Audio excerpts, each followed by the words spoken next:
Inilah kejutan sederhana ulang tahun Rahma Widadiningsih. Perempuan yang kini berusia 74 tahun itu baru saja diberi kejutan ultah oleh kedua putrinya Yuni Syara dan Krisdayanti.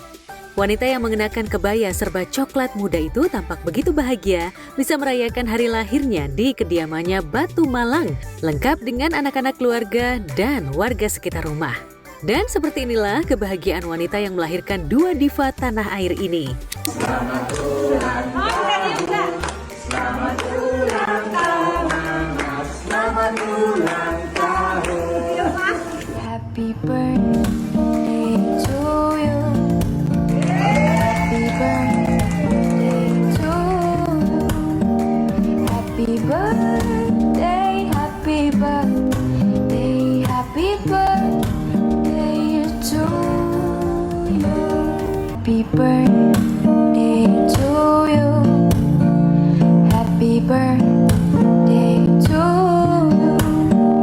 Happy birthday, happy birthday, happy birthday to you.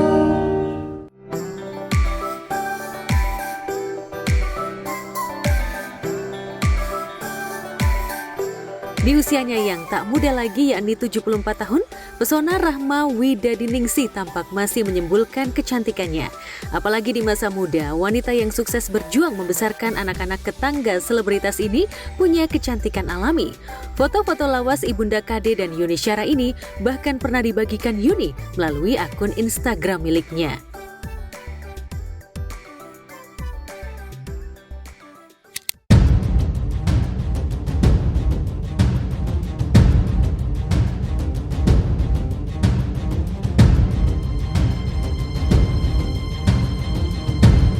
Saat KD dan Yuni tampak begitu bahagia bisa merayakan ultah sang bunda, di jagat maya luapan kekecewaan terhadap kepemimpinan wasit Ahmed Alkaf saat laga Indonesia melawan Bahrain masih terus membuncah di lini masa.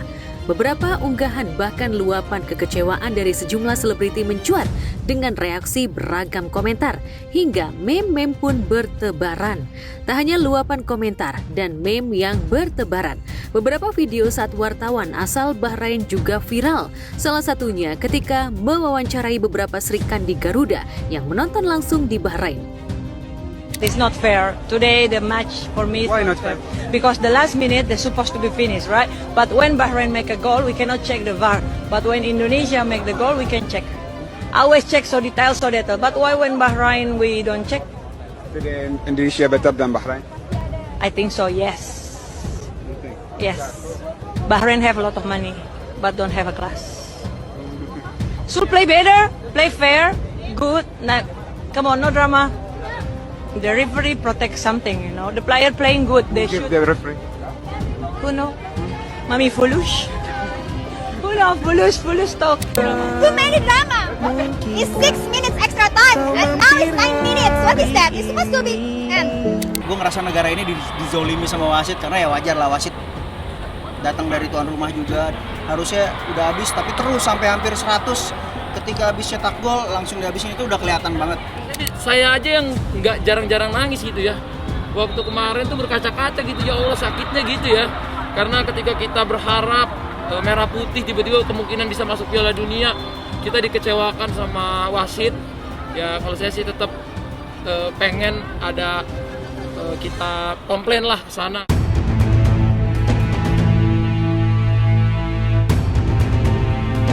Luapan kekecewaan juga dirasakan Srikandi Garuda yang dikenal amat militan, yakni pedangdut Fitri Karlina. Kemenangan yang sejatinya tinggal di depan mata justru harus terampas oleh juru adil yang melakukan penambahan waktu ketika babak tambahan waktu usai. Sambil merekam kisruh pertandingan, Fitkar menunjukkan raut wajah kecewanya saat nonton langsung di antara supporter Garuda lainnya.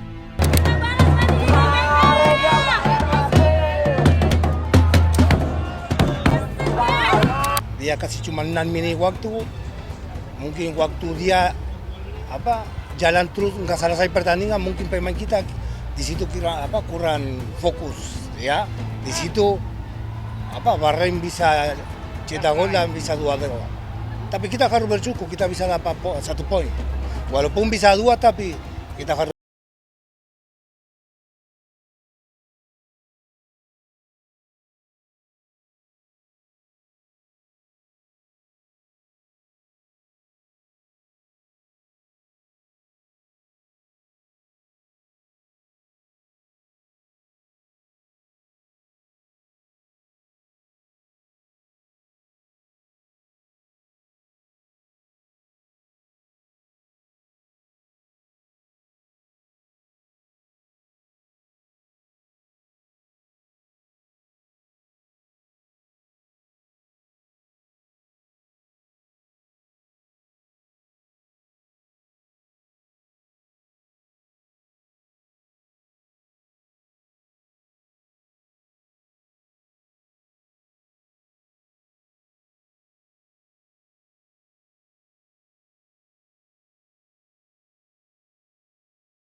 ngomong lo.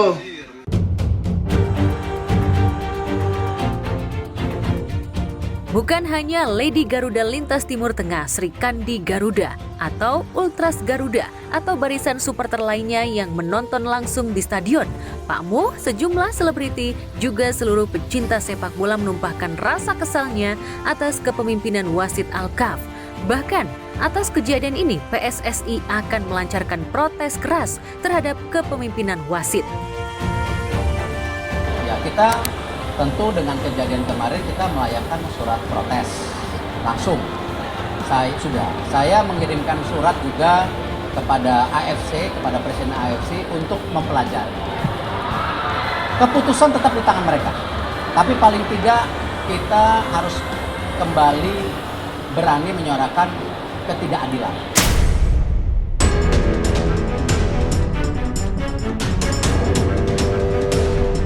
Meski protes harus tetap dilakukan, tapi fokus tim Garuda untuk melawan tim Cina juga tak kalah penting. Pada laga yang akan berlangsung di Stadion Qingdao, Cina 15 Oktober 2024 mendatang ini, tim Garuda bahkan sudah mulai berlatih mempersiapkan laga penting. Sebab mau tak mau Indonesia harus meraih poin 3 alias menang melawan Cina jika ingin mengamankan peluang. Lantas bagaimana persiapan mereka? Kemarin habis tanding, mereka tetap optimis langsung berangkat ke China. Sekarang latihan, mudah-mudahan kita bisa rebut poin maksimal. Di ujung kita nggak boleh terus nyalahkan wasit. Saya udah bilang ke pemain, saya text message satu-satu semua pemain bahwa yang sudah lewat kita ke depan, kita punya mimpi besar 15 poin. Hari ini baru 3 poin, 3 pertandingan. Kalau lawan China dapat 3 poin berarti 6 poin. 6 poin dibagi 4 pertandingan, 1,5 poin.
Para pecinta sinetron Cinta Yasmin benar-benar dilanda kecewa lantaran Yasmin mendadak menerima Cinta Rangga. Di acara makan malam itu, Rangga yang bersiasat jika acara tersebut merupakan bentuk sambutan jika Romeo telah kembali ke rumah, namun ternyata ada maksud lain di balik itu semua. Di hadapan keluarga Cakradinata itulah Rangga secara mengejutkan menodong Yasmin agar menerima cintanya. Meski itu merupakan strategi Yasmin agar bisa lebih dalam lagi menyelidiki siapa dalang kematian orang tuanya. Namun tetap saja Romeo terbakar api cemburu. Romeo tak terima jika Yasmin menerima cinta Rangga. Selain itu sebenarnya masih ada satu hal lagi. Pengumuman yang sangat penting yang mau aku utarakan kepada seluruh orang yang ada di sini. Dan aku juga mau minta maaf sama Papa. Karena aku nggak bisa menepati janji aku. Karena gimana pun juga, ini sangat berhubungan dengan perasaan aku dan juga demi kebaikan Kayla. Aku jatuh cinta sama Yasmin, Pak.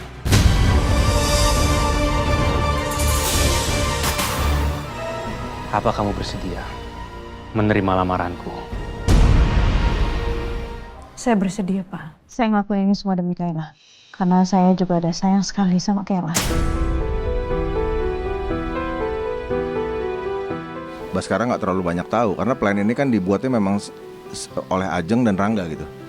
Ya, yang memang yang nge-push itu kan memang memang Ajeng ya. Yang jelas untuk menguasai perusahaan Cakradinata, itu sih misinya. Hati siapa yang tak sakit melihat orang terkasih menerima cinta pesaingnya? Hati Romeo benar-benar hancur menyaksikan dengan mata kepala sendiri tambatan hatinya mengamini ajakan Rangga. Tentu saja Ajeng yang mendukung hal tersebut tampak begitu bahagia lantaran Yasmin menerima cinta putra sulungnya. Tapi sayangnya Baskara dan Alisa sama sekali tak terlihat bahagia. Apalagi Rangga sama sekali tak memberitahu terlebih dahulu kepada ayahnya soal lamaran tersebut.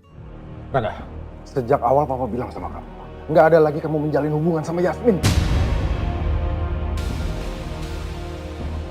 Tapi malam ini, kamu bisa-bisanya ngelamar dia. Kamu udah nggak anggap Mama Papa. Kamu mau ngelawan Mama? Pak, dengarkan dulu penjelasan. Kamu diam dulu. Papa mau dengar penjelasan dari dia langsung. Alasan aku ngelamar Yasmin, karena aku cinta sama Yasmin, Pak. Udah, sesimpel itu aja. Sesimpel itu? Dan itu artinya kamu ngelamar tanpa izin Papa begitu? Memangnya salah kalau Rangga sama Yasmin? Nggak ada yang salah, Pak. Justru Rangga jauh lebih baik karena Yasmin. Papa harus sadar itu dong. Sebenarnya kan dia mau menghindar dari upayanya Nina nih untuk terus mendekati Rangga. Karena kalau deket mungkin ya histori yang dulu, yang histori kelamnya itu mungkin menurut Ajeng nih akan cepet terbuka dan Baskara akan tahu itu semua. Adegan aku diomelin sama Pak Baskara sih, gitu. Karena melangkah dia, tidak memberitahu dia, tapi tetap Pak Baskara sangat mencintai istrinya dan akhirnya nurut aja. Ya kalau papa sih pasti nggak setuju kalau bokap ceritanya, karena emang nggak setuju karena dia tahu ada sesuatu di situ. Tapi yang lain kayak nyokap gitu setuju karena nyokap emang yang mendukung sih kurang lebih tuh. Romeo benar-benar berkubang dalam galau. Ia seperti tak terima jika tambatan hatinya diambil oleh kakaknya sendiri, meski ini merupakan strategi. Meski sakit, namun Romeo sadar jika yang dilakukan itu untuk kebaikan Yasmin juga. Sayang, aku minta maaf. Ini karena aku mikirin kamu, aku rasa cuma ini satu-satunya cara. Cuma ini satu-satunya cara untuk membantu aku gimana cara ngungkapin yang udah ngebunuh orang tua aku. Aku tahu sama ini kamu ngebantu, aku tahu sayang. Tapi kamu tahu kan, akses kamu ke keluarga Cakradinata pun juga terbatas. Yasmin, aku bisa bantu kamu tanpa kamu harus menerima lamarannya Mas Rangga. Sayang, tapi kamu tahu sendiri kan, kita tuh udah buntu. Yang penting satu hal yang harus kamu tahu. Cinta aku cuma untuk kamu, Romeo. Aku gak bisa hidup tanpa kamu. Aku janji gak akan ninggalin kamu, sayang. Ya kembali saya jelaskan bahwa Baskara itu nggak pernah benci sama Yasmin. Cuman kan memang Baskara nggak pernah masih dengan ultimatumnya bahwa dia tidak mau kedua anaknya ini dekat dengan Yasmin. Bukan personally karena Yasmin, dia nggak mau karena kalau anaknya itu sampai berantem.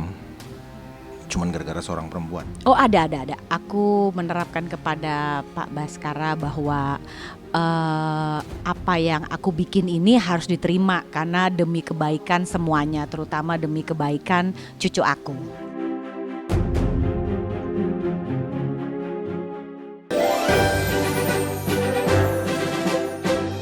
Ajang penghargaan Indonesian Movie Actors Awards hadir kembali.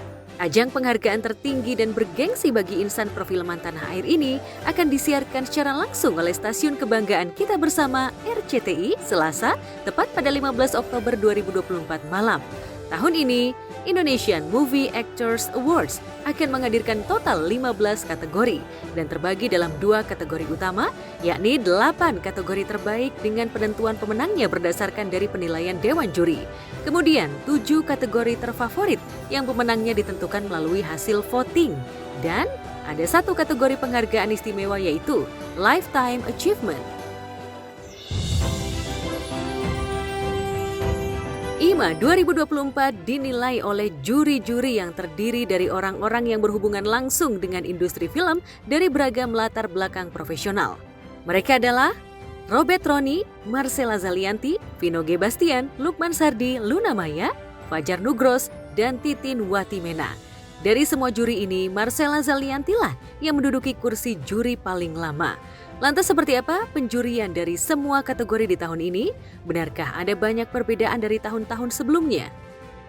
Kalau bicara mengenai jadi juri IMA, tentu selalu senang karena ini saya tuh sudah mungkin bisa dikatakan dibanding teman-teman juri yang lain, mungkin saya paling duluan startnya di tahun yang lebih dulu, jadi saya udah mungkin paling lama menjadi juri Indonesian Movie Actors Award. Namun yang memang paling spesial di ajang ini yang berbeda dari ajang lainnya karena memang kita secara spesifik kita mendedikasikan piala ini memang khusus diperuntukkan untuk insan film tapi dikhususkan untuk para aktor.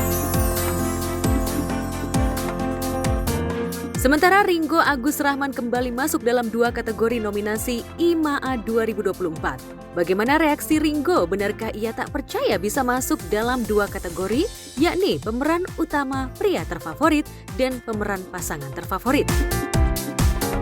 Gua jiper sih gua.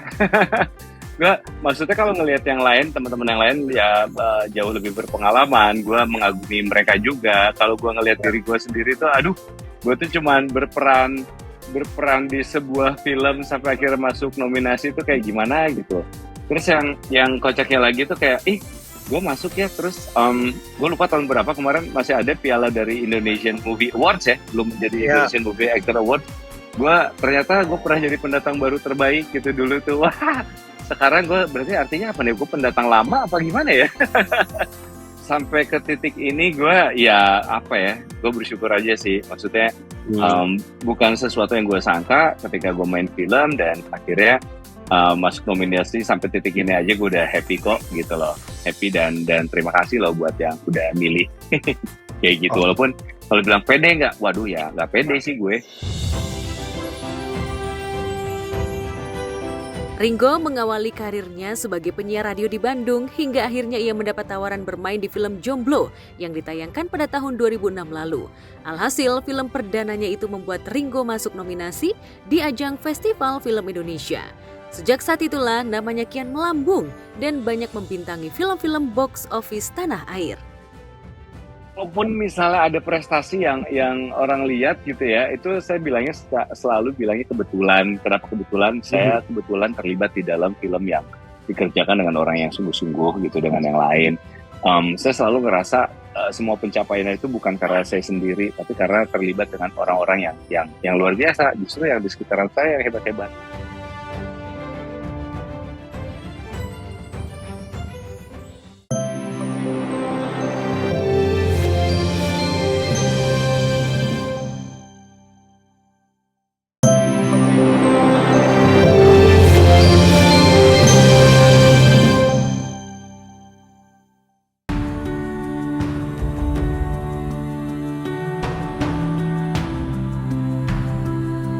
Pemirsa, pernikahan Al Ghazali dan Alisa Dagwis sudah digadang-gadang netizen sejak Al melamar Alisa di Danau Como, Italia 24 September lalu.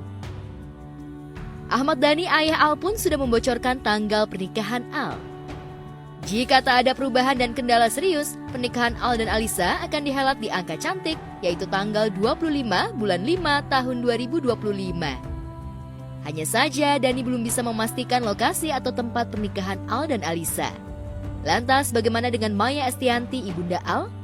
Benarkah sebagai ibu, Maya lebih tahu rencana pesta pernikahan putra sulungnya itu? Quality time, tadi malam aku udah ketemu anak-anak ya kan, tanpa pacar-pacarnya. Kalau mereka bisa, karena kan semuanya pada sibuk. Kebetulan tadi malam tuh mendadak pada nanya, karena kan eyangnya masuk rumah sakit, jadi mau nggak mau kontak dan akhirnya makan yuk, ayo makan. Nggak perlu lamar, saya udah dilamar itu.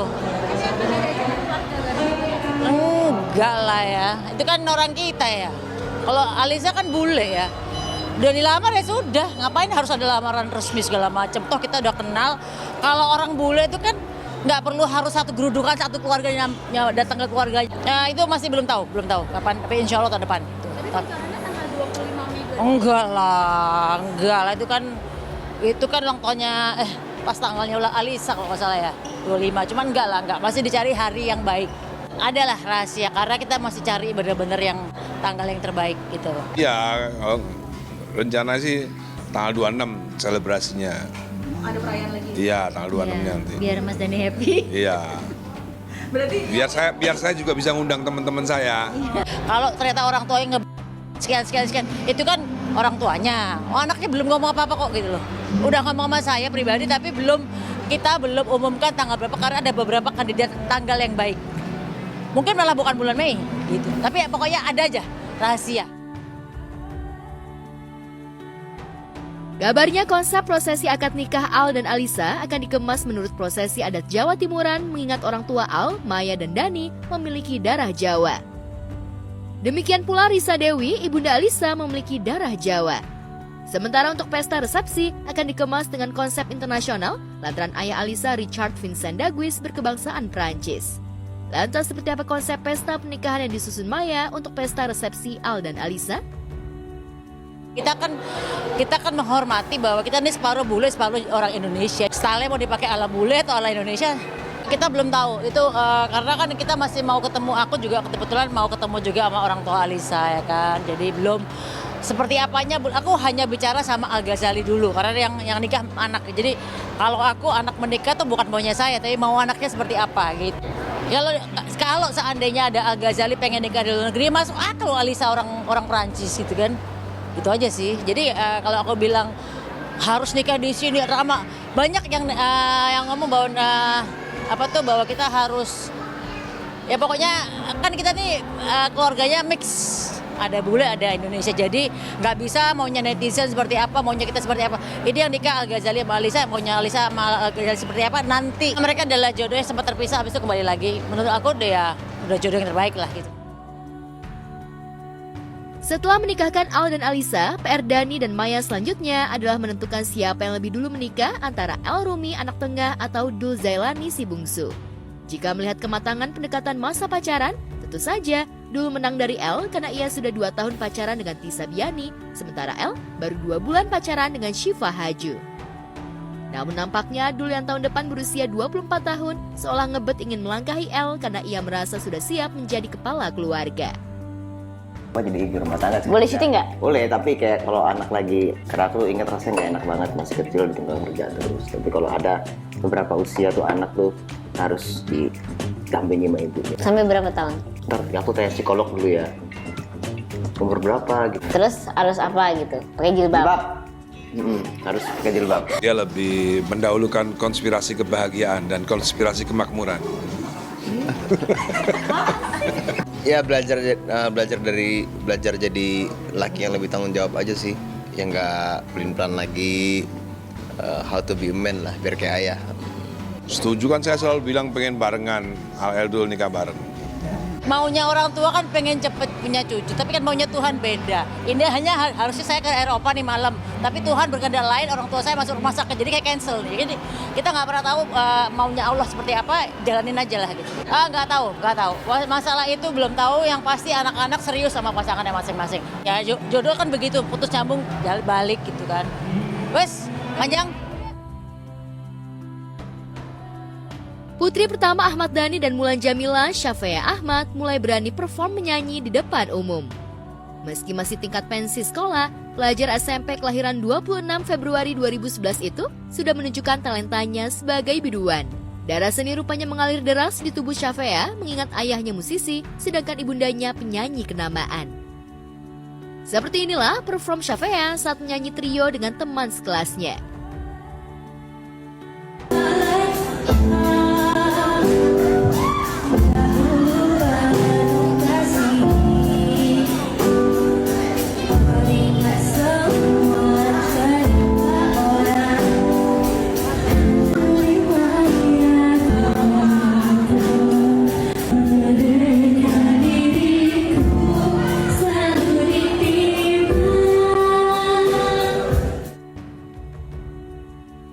Usai tampil, Syafea disambut hangat oleh Mulan ibundanya.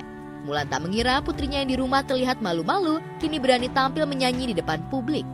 Dan yang membuat Mulan lebih terkejut, Shafea sudah mampu pecah suara dengan teman trionya. Saat menyanyikan lagu Bunda, pada bagian ref, Shafea mengambil suara 2 yang melengking.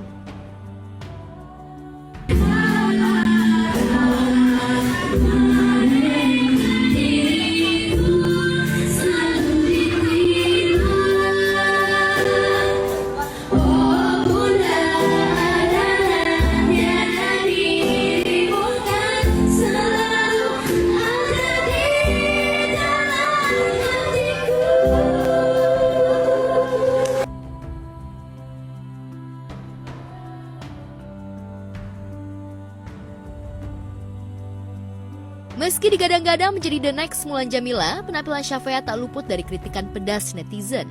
Seperti caption yang diunggah akun Rumpi_Gossip, netizen berkomentar, terlalu kaku, ancur, dan terlalu memaksakan padahal suaranya B aja. Lantas seperti apa tanggapan Mulan dan Dani tentang kritik netizen terhadap Shafea?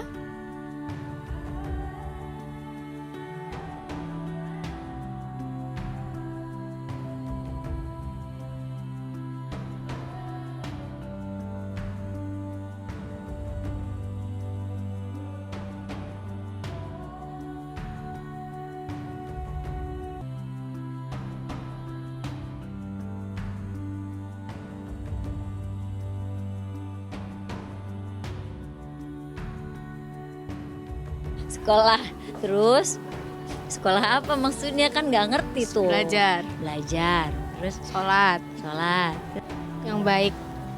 Tetap kan galak juga baik ya. Iya Ya nggak sih? Iya deh. Buat aku sama Mas Dani itu, kita membebaskan anak-anak mau masuk ke entertain atau tidak. Tapi kalau aku melihat Via ini punya basic untuk masuk ke entertain itu besar sekali ya. Karena memang gak cuman dari misalnya Via suaranya oke, menurut aku oke ya. Suaranya bagus. Terus dia juga otodidak loh, dia otodidak nyanyi itu otodidak.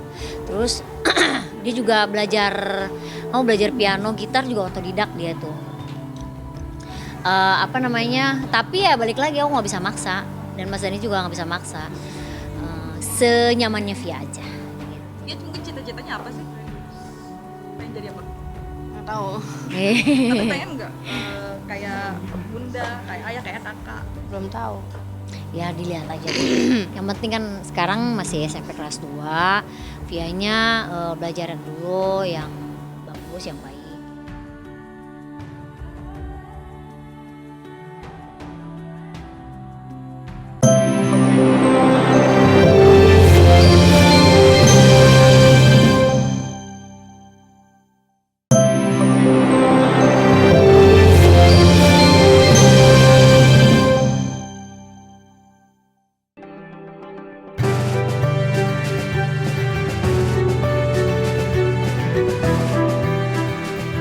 Pemirsa, kebahagiaan tak terkira tengah dirasakan pasangan Po Alpa dan suami Aji Darmaji usai dianugerahi bayi kembar berjenis kelamin laki-laki yang lahir 7 Oktober 2024 lalu.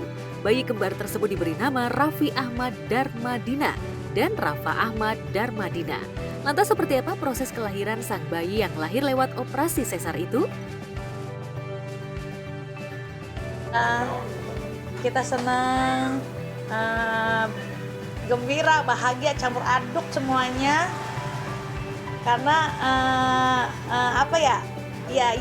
tahu kalau ini momennya ini tuh nggak bakalan terulang lagi gitu loh. Apalagi karena kembar juga, satu juga. Walaupun gue gini, gue tahu nih anak gue kembar gitu.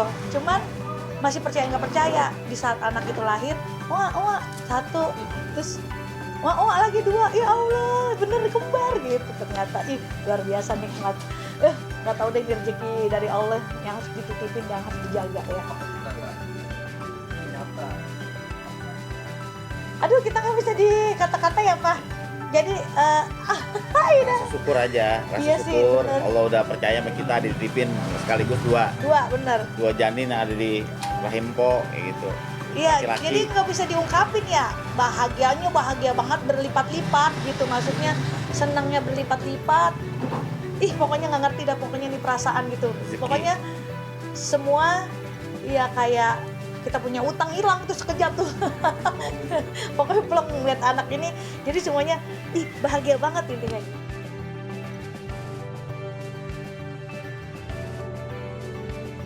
Soal nama yang disematkan pada anak kembarnya tersebut, Aji dan Po Alpa mengungkapkan kalau pemberian nama tersebut lantaran guru mengajinya mendapatkan petunjuk untuk memberikan nama Raffi Ahmad agar bisa mengenang jasa kebaikannya kelak.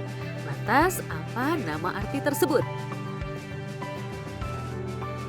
Kita tuh ada 5 pilihan, 5 pasang nama, ada 4 pasang nama ya Pak. Terus 1, 2, 3, 4 pasang nama. Dapat lagi ternyata 1 jadi 5 waktu habis sholat duha. Dapat lagi nama itu gitu. Terus akhirnya ya udah kita memutuskan paling belakang. Yang terakhir Raffi Ahmad abangnya, Rafa Ahmad adiknya gitu.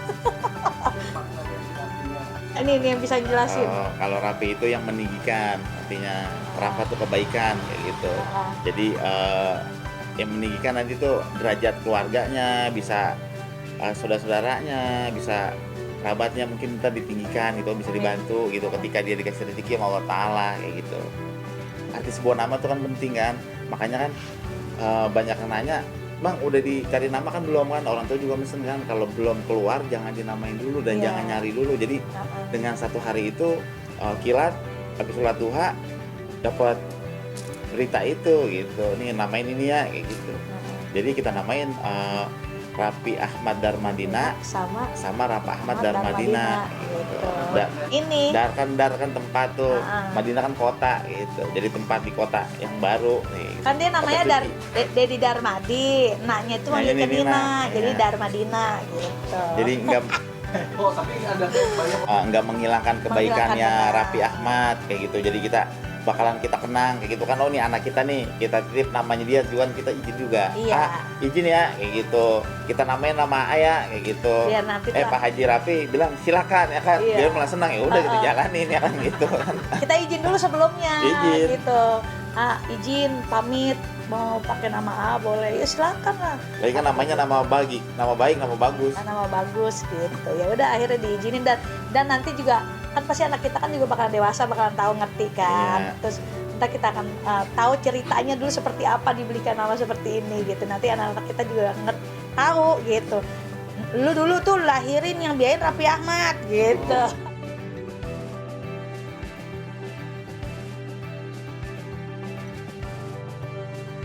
Menjalani kehamilan anak kembar di usia yang tak muda membuat perjuangan Po Alpa cukup berat dibanding sebelumnya.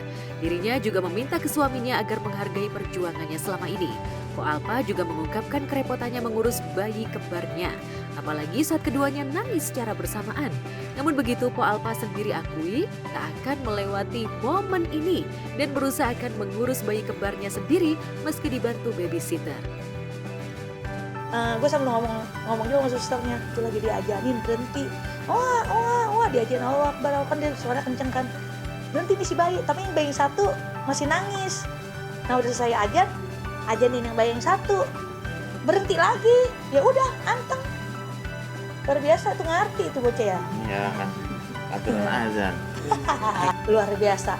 Nah, ini momen-momen yang bener-bener yang gue nggak mau tinggalin, gak mau gue lepas. Makanya walaupun ada sus, gue tetap gue kendalin sendiri. Jadi momennya di saat per 2 jam sekali bayi nangis, dan nangisnya pun barengan. Lu bayangin, gue harus megang yang mana, harus megang yang adek, abang yang ngiri gitu. Jadi gimana nih ceritanya nih, gue harus lagi mempelajari itu semua nih. Karena emang gue momen-momen ini kapan lagi sih? Kapan lagi? Biar ngerasain jadi seorang ibu gitu. Ngerasain tuh ini ngurusin bayi kembar loh kayak gitu, repotnya. Pokoknya per 2 jam sekali gue pasti bangun. Nah yang repotnya lagi, si bayi ini bangun per 2 jam, yang si bayi ini bangun per 3 jam. Nah itu tuh kadang-kadang gue bingung, keliru. Tadi sih itu mana ya susunya ya? Tadi jam berapa ya?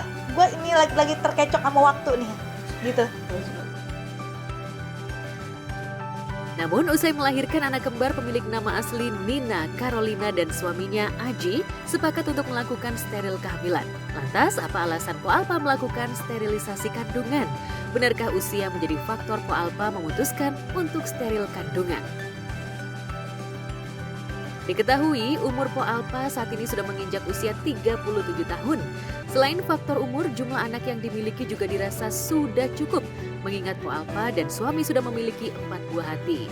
Meski keputusan untuk melakukan tindak steril dirasa berat oleh keduanya, lantaran sang suami Aji masih menginginkan anak perempuan.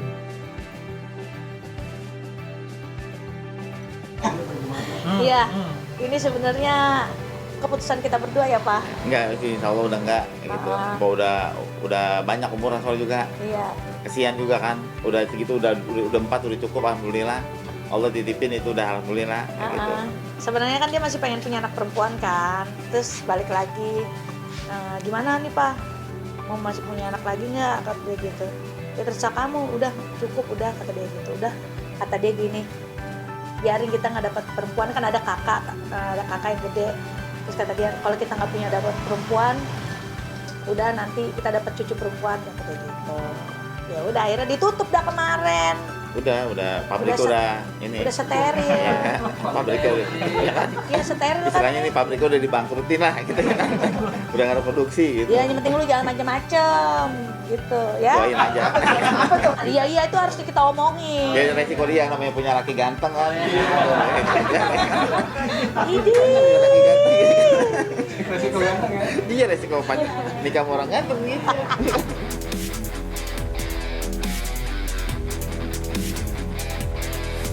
Sementara itu, kendati masih dalam suasana berduka, 9 hari sepeninggal istrinya almarhum Marissa Haque, Ikang Fauzi mengisi acara dalam sebuah konser musik. Ia tetap profesional tampil di atas panggung lintas melawai beberapa hari lalu itu. Hal itu ia lakukan lantaran sudah berjanji dan terikat kontrak manggung. Seperti inilah aksi Ikang saat tampil bernyanyi bersama penyanyi dan musisi lawas lainnya.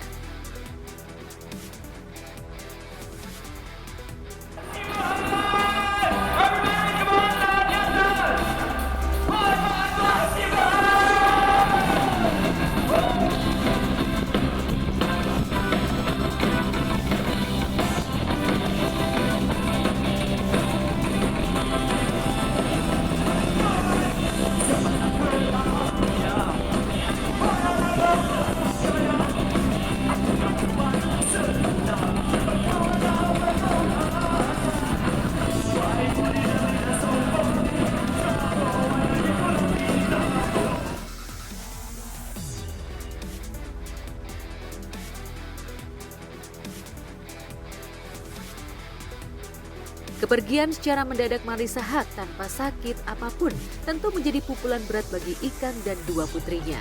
Namun begitu, ia tetap semangat untuk berkarya dan menghibur penggemarnya. Dalam aksi panggungnya, Ikang Fauzi terlihat berusaha sekuat tenaga untuk memberikan penampilan terbaiknya di hadapan ratusan penonton. Meskipun raut wajahnya terlihat menyimpan kesedihan mendalam atas kepergian selamanya mendiang istrinya itu. Para penonton pun memberikan dukungan penuh kepada rocker era tahun 90-an itu.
Betul, itu profesionalisme.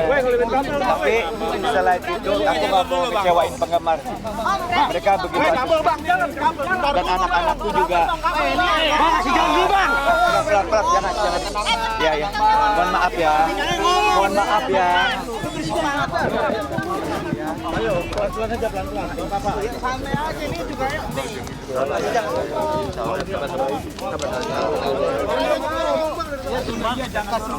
Abang dorong. Ini ada cewek tengah. Sabar dulu, kenapa? Iya. Bang, jangan dorong bang, ini Allah kasih nyawa ke saya. Ini bermanfaat. Karena nyanyi itu bermanfaat. Kasih jalan. Oh, berarti ke depannya masih. Keputusan ayah dua orang putri untuk tetap manggung di tengah duka yang ia rasakan itu menuai banyak pujian dari publik. Banyak yang memuji sikap keprofesionalitasannya dalam berkarir. Namun tidak sedikit pula yang merasa khawatir dengan kondisi emosionalnya. Ditemui usai manggung, Ikang mengaku senang bisa tetap manggung di acara tersebut. Kalau lihat kondisi yang tadi kan teman-teman tadi tadi sempat flashback juga nanti kayak di salah satu udah itu lagunya Ikang. Terima kasih ya, terima kasih semuanya. Sudah.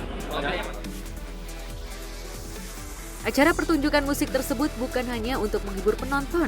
Lebih dari itu, penonton pun juga memberikan doa untuk mendiang Marisahat. Sejumlah sahabat pun ikut memberikan support dan doa untuk Ikang Fauzi menghadapi cobaan hidup.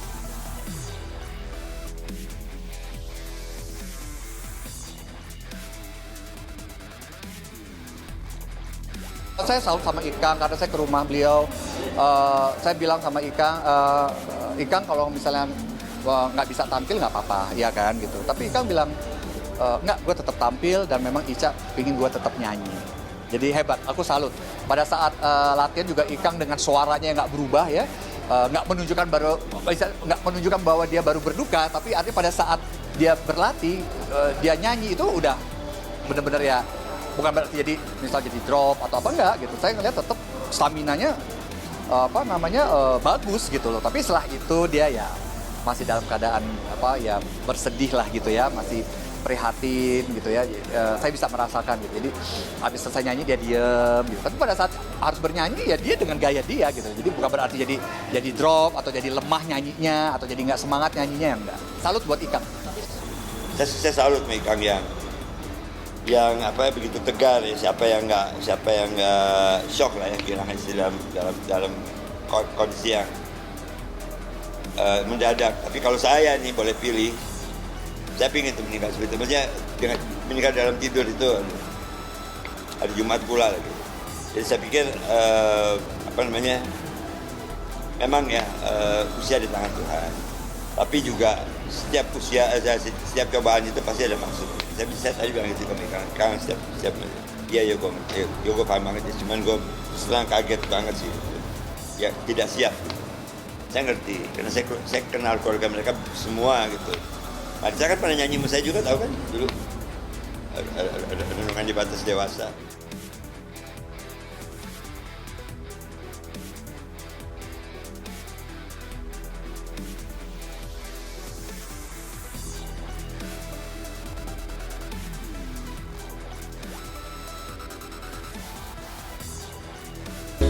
Aku gambar di balik skenario sih. Jadi kalau lagi gabut pakai pulpen aja, yang penting ada kertas kosong, aku iseng aja gambar.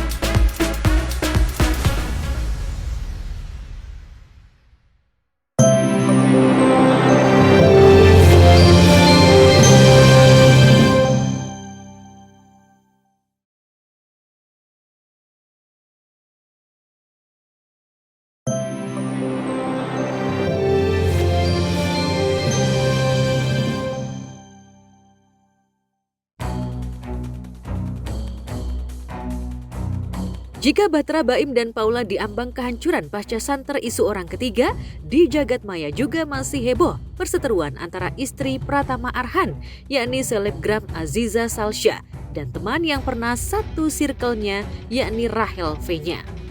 Diduga kesal dengan ulah Rahel V-nya yang menyebarkan rekaman percakapan berisi curhatan suaminya Arhan, ihwal dugaan isu perselingkuhan Ziza dan Salim Noderer, mantan kekasih Rahel sendiri. Teranyar Ziza memposting luapan sindirannya untuk Rahel.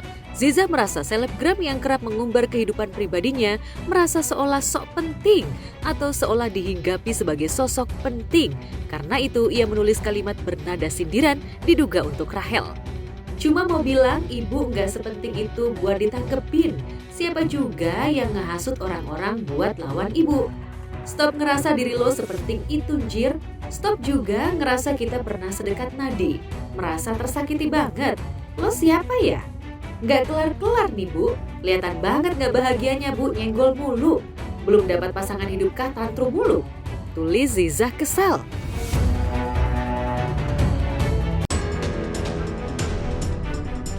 Postingan itu diduga sebagai sindiran terhadap Rahel V-nya yang seolah merasa diserang oleh lawan yang dikerahkan istri Pratama Arhan ini. Apalagi belakangan Aziza dan Pratama Arhan justru hubungannya sudah membaik. Sejoli ini bahkan sudah sama-sama pamer kemesraan ketika Rahel justru berusaha memperpanjang isu perselingkuhan di antara keduanya. Mungkin banyak kali ya masih ada komen-komen di luar sana atau DM-DM, tapi saya pribadi saya tidak terlalu menanggapinya karena menurut saya itu hal yang harus saya hindari. Pelajaran bagi saya untuk kedepannya agar lebih baik lagi ke depannya. Lebih berhati-hati lagi dalam bersosial media dan memilih teman. Kisruh hubungan Ziza Rahel, teman yang pernah satu circle ini, seolah menunjukkan betapa rapuhnya bangunan hubungan pertemanan mereka. Apalagi sekumpulan selebgram ini sama-sama mudah terjerumus dalam lingkaran pergaulan hedon dan cenderung toksik, bahkan demi pamor dan atau gengsi berebut pasangan. Tapi lepas dari rapuhnya hubungan kedua perempuan berlatar selebgram ini, publik berharap Pratama Arhan yang ikut membela timnas Indonesia jelang melawan Cina bisa tetap fokus latihan tanpa harus terbebani isu recehan dari lingkaran selebgram ini. Bahkan tak sedikit netizen menyerukan agar Pratama Arhan keluar dari lingkaran pergaulan mereka. So far sih berita di luar ini tidak mempengaruhi apa-apa ya bagi saya dan Arhan, jadi tidak terganggu sama sekali dengan berita-berita yang sudah keluar di media.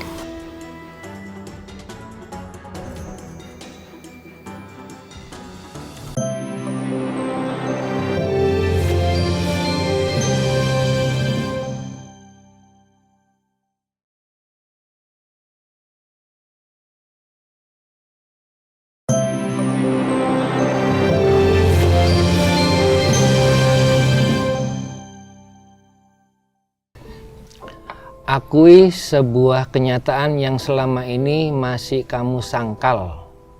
Apa tuh? Aku yang harus jawab ya? Aku yang harus jawab. Penyanyi Rosa tak bisa menahan air matanya kala mendengar pengakuan jujur mantan suaminya Yoyo Padi ketika menjawab kertas berisi pertanyaan tentang kenyataan apa yang selama ini disangkal.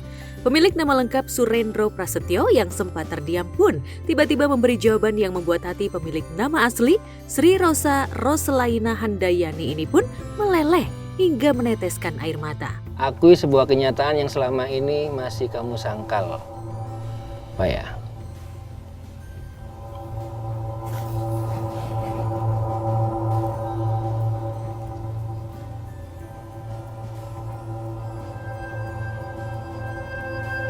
Mungkin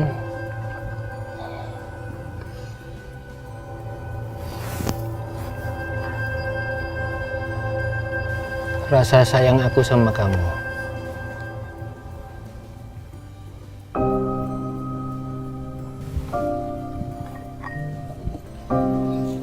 Tisunya boleh dipakai.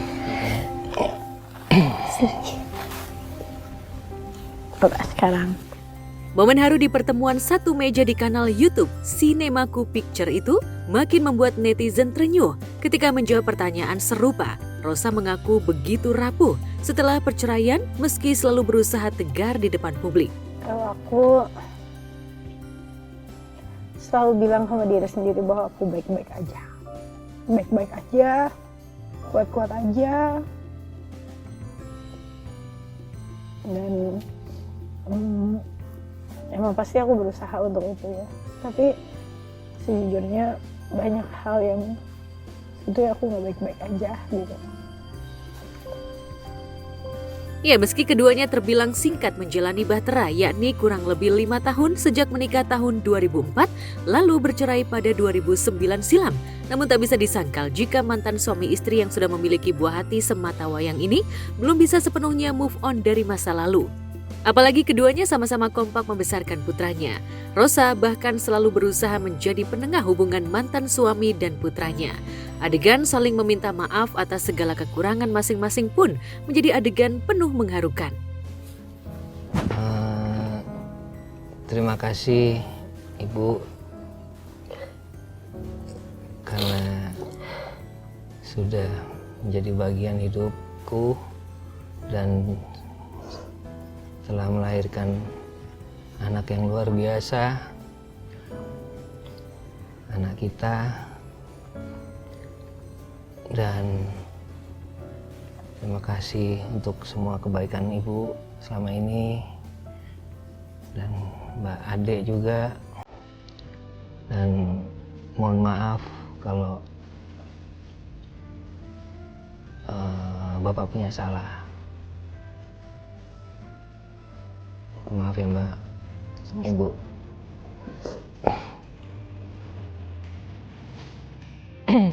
Ya, Rosa menikah dengan drummer Padi ini pada tahun 2004. Tapi baru 3 tahun lalu bahtera badai ujian menerpa kala itu. Tahun 2007 silam, Yoyo Santer dikabarkan dekat dengan seorang wanita yang berprofesi seorang model di kota Surabaya. Konflik antara Yoyo dan Rosa sempat reda, namun akhirnya pada 22 Juni 2009 kemarin, Rosa melayangkan gugatan cerai atas suaminya ke Pengadilan Agama Jakarta Selatan. Tak lama berselang atau sekitar 14 Juli 2009, keduanya pun resmi bercerai. Ya, lihat nanti aja. Meski sepakat bercerai, tapi rupanya tak lantas membuat Yoyo dan Rosa mudah memiliki pasangan baru. Rosa sendiri sempat santer dikabarkan dekat dengan sejumlah pria. Salah satunya penyanyi yang lebih muda darinya, yakni penyanyi Afgan Syahreza. Tapi kedekatan itu tak lantas membuat Rosa mudah melangkah ke jenjang pernikahan. Begitupun Yoyo. Setelah bercerai dari Rosa, ia diketahui belum memiliki pasangan lagi. Bahkan hidupnya sempat kacau setelah di tahun 2011 lalu sempat terjerat kasus narkoba. Lantas mungkinkah Rosa dan Yoyo sama-sama belum bisa move on dari masa lalu? Benarkah pasca video duduk satu meja ini, netizen menginginkan Rosa dan Yoyo kembali hidup satu atap? Apa tanggapan Rosa dan Yoyo? Kenapa nggak dari dulu memperbaiki kesalahan, memperbaiki diri? Si Bapak hebat sekarang. Kalau aku 10 tahun yang lalu melihat diri aku sekarang, aku akan bilang ternyata aku tidak perlu khawatir. Mungkin 10 tahun yang lalu aku adalah orang yang amat sangat khawatir akan masa depan, tapi ternyata alhamdulillah aku sekarang pun baik-baik aja. Lepas dari masa lalu, sudah bisa berdamai dengan masa lalu dan tinggal menjalani hari-hari saat ini dan ke depan dengan lebih baik lagi. Aku juga bangga.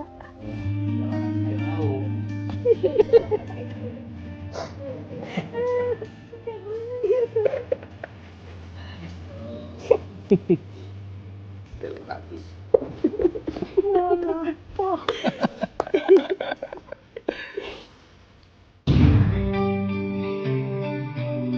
Ujian bahtera Rosa dan Yoyo Padi barangkali sudah usai, meski keduanya sudah sama-sama punya kehidupan masing-masing.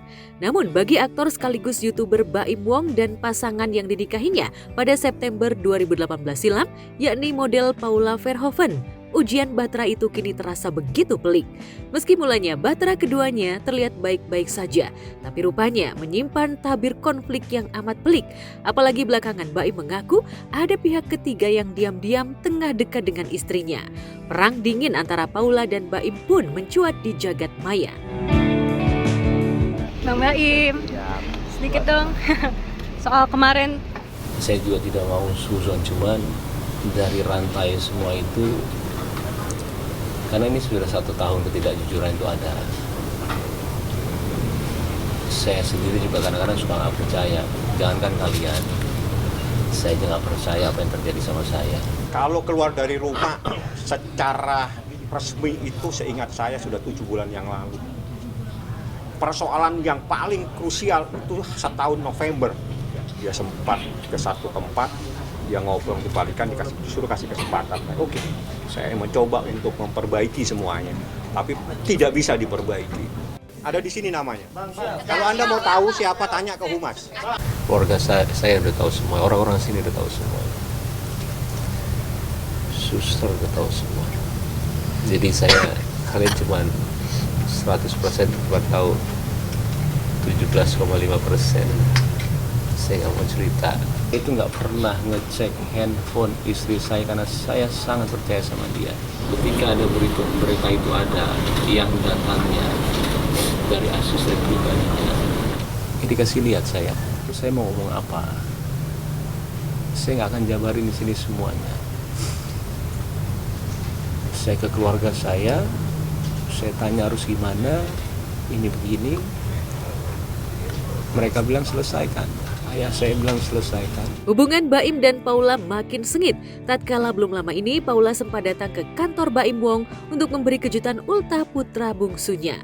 Namun si bungsu tengah tak berada di rumah. Baim disebut-sebut merayakan ultah si bungsu tanpa mengundang Paula. Kekecewaan Paula pun ditumpahkan melalui IG story miliknya. Mana dia? Yuk, nanti kita dulu lagi bawa dulu ya, mau makan ini sama kamu. Jadi nggak tahu jam berapa ya acaranya Pak? Iya. Itu pergi dari jam berapa Pak? Pagi? Jam berapa kan? Jadi lupa saya lihat pas nyiapin ini enggak. Udah pergi. Iya. Ya udah Pak, makasih ya Pak. Bang Baim, gimana sih tadi perayaan Kenzo ulang tahun mungkin seperti apa Bang? Kenzo ulang tahun itu mungkin perayaannya seperti apa sih Bang? Maaf ya. Iya, mungkin kado buat Kenzo sendiri itu apa sih Bang?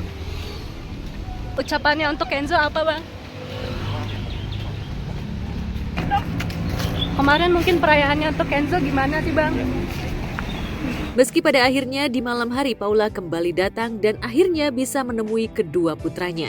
Padahal baik Baim maupun Paula selama ini dikenal sangat romantis dan selalu kompak saat merayakan ultah anak-anaknya. Baik di momen ultah putra pertamanya maupun ultah si bungsu. Lihat saja bagaimana kekompakan sejoli ini saat merayakan pesta ultah kedua putranya sebelum diterpa isu bahteranya. Tiup lilinnya, tiup lilinnya, tiup lilinnya sekarang juga, sekarang juga, sekarang juga. Lagi.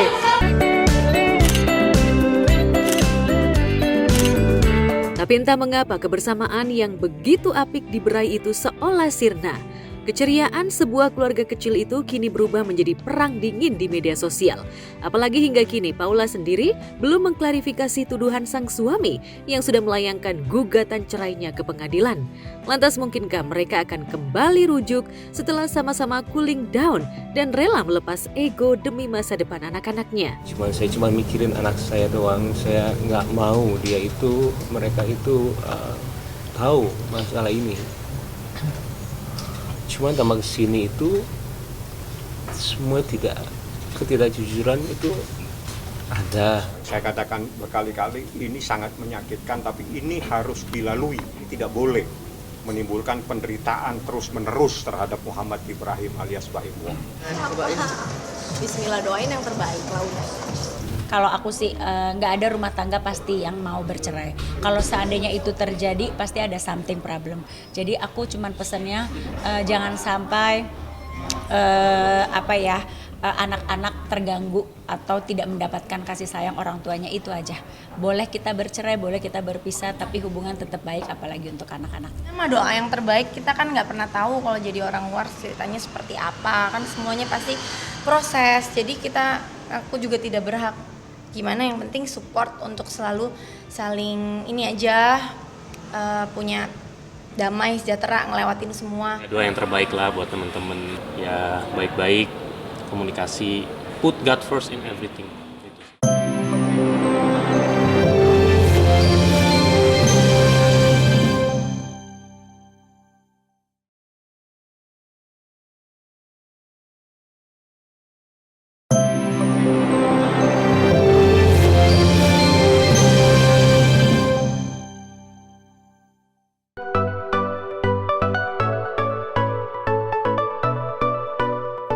Pemirsa, nama Angela Gilsha semakin mentereng sejak membintangi sinetron Cinta Berakhir Bahagia sebagai Adisti. Serunya, tokoh Adisti seolah merupakan gambaran Angela Gilsha dalam kehidupan nyata. Sebab, Adisti atau Angela Gilsha sama-sama menjadi tulang punggung keluarga karena keadaan. Mengawali karir sebagai model dengan mengikuti ajang pemilihan Gadis Sampul 2010, pemilik nama Angela Gilsha Panari lolos sebagai salah satu dari 20 finalis. Sejak itu, ia mengaku menikmati masa-masa indah masuk dalam dunia hiburan. Akan tetapi masa itu tak lama, usai adik tersayangnya meninggal dunia, suasana hatinya mulai galau. Dan situasi itu membuat pekerjaannya sebagai bintang sinetron terganggu. Angela Gilsha bahkan mengaku jika ia merasakan stres serta depresi menjalani syuting sinetron. Angela Gilsha menambahkan pada masa terpuruk itu ia bahkan mengaku sering menangis di belakang layar saat break syuting ketika merasa capek menjalani syuting kejar tayang. Kaget sih, aku nggak pernah enjoy syuting dari awal sampai aku dapat judul Dewi Rindu. Itu aku baru bisa enjoy acting karena selama ini aku selalu dapat antagonis, terus actingnya juga nggak dari hati. Di Dewi Rindu aku baru dapat mentor, yaitu sutradara. Karena benar-benar nggak ada skill acting sama sekali, jadi belajarnya itu dari casting dan sempat disekolahin acting juga sama manajemen gitu. Di situ yang benar-benar ngasih banyak banget pelajaran. Nah dari situ aku baru, ternyata acting tuh kayak gini ya, dari hati ya, baru aku bisa menikmati gitu. Sampai sekarang 30 scene itu aku pasti nangis. Iya. Itu udah pasti. Dan aku selalu minta waktu sama sutradara, kayak aku boleh nangis sebentar nggak, aku perlu keluarin dulu semuanya, terus itu lanjut take lagi. Itu mereka udah biasa juga di sini lihat aku nangis. Angela Gilsha mengaku ketika pada titik terendah itu, ia sempat menganggap syuting hanya sebuah pekerjaan yang harus dijalani secara profesional tanpa memikirkan kenyamanan dirinya. Maklum, kala itu Angela Gilsha hanya memikirkan bagaimana mendapat uang untuk membiayai hidup kedua orang tuanya. Takut sih, karena awal jadi tulang punggung itu kan waktu COVID ya. Karena papa aku akhirnya berhenti kerja karena udah tua juga, umur 70-an. Aku suruh ya udah stop aja deh kerja gitu, biar gantian aku aja. Terus ya udah setelah COVID sampai sekarang papa udah gak kerja lagi. Awal-awal takut lah, kayak gila ini aku yang ngasilin sendiri nih di keluarga gitu. Duitnya dari aku doang nih gitu.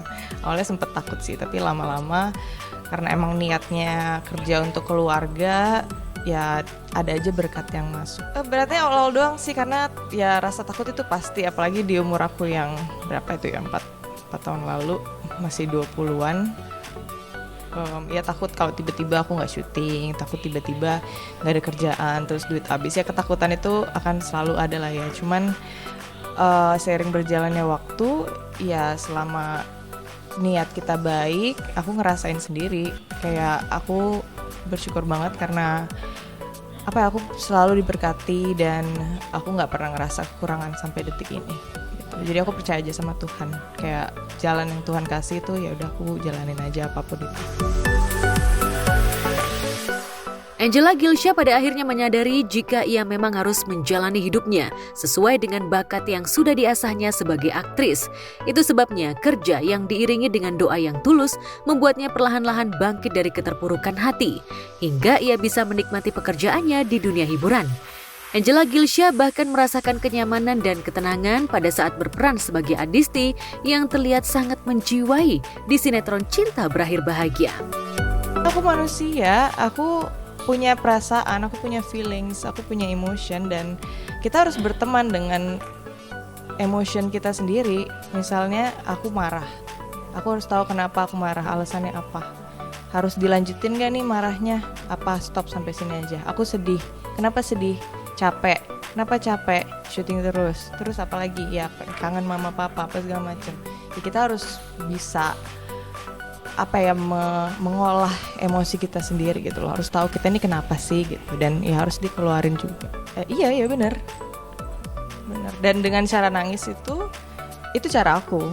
Maksudnya dengan aku nangis, aku keluarin semuanya, habis itu aku lebih lega. Sampai sekarang. Baru kemarin. Angela Gilsha juga menemukan cara untuk menghibur diri dikala merasakan kejenuhan syuting. Salah satunya dengan menuangkan perasaannya dalam bentuk sebuah lukisan. Di balik skenario sih. Jadi kalau lagi gabut, pakai pulpen aja. Yang penting ada kertas kosong, aku iseng aja gambar daripada main HP kan. Iya, jadi aku suka gambar doodle-doodle gitu karena nggak ada pensil warna atau watercolor. Jadi aku pakai yang ada aja. Aku seringnya sih gambar doodle bunga aja ya. Jadi ya kalau misalnya di rumah tuh aku pakai kanvas terus ada paintnya. Tapi kalau buat di lokasi karena ribet bawa kayak gitu-gituan, jadi aku pakai pensil aja atau pulpen. Dari kecil sih aku suka gambar karena diajarin sama papaku. Terus iya dari TK, dari sebelum TK malah aku suka gambar-gambar di rumah. Watercolor sih sebenarnya yang aku paling suka. Di rumah ada banyak. Di rumah ada banyak.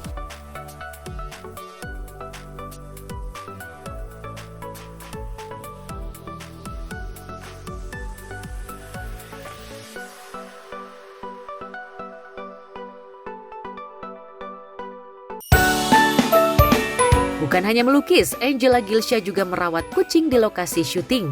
Ia mengaku senang ditemani 3 kucing yang seringkali nempel padanya. Lantas siapa saja nama-nama kucing kesayangan Angela Gilsha? Tintam ini ditemuin di pinggir jalan, mau nyebrang jalan, terus ditabrak truk. Makanya aku bawa ke sini. Pas dia masih baby banget. Aku yang bawa? Iya, aku yang bawa ke sini. KitKat ini yang paling pertama aku rescue dari Ciangsana. Ya, asli Ciangsana ya. Jadi dia ditemukan pas masih baby, baru melek. Kalau ini Poki. Poki diambil karena cantik. Ya Poki. Ya Poki. Poki bisa nyanyi nggak? Nyanyi. Miau miau miau. Miau miau miau. Bali ada anjing.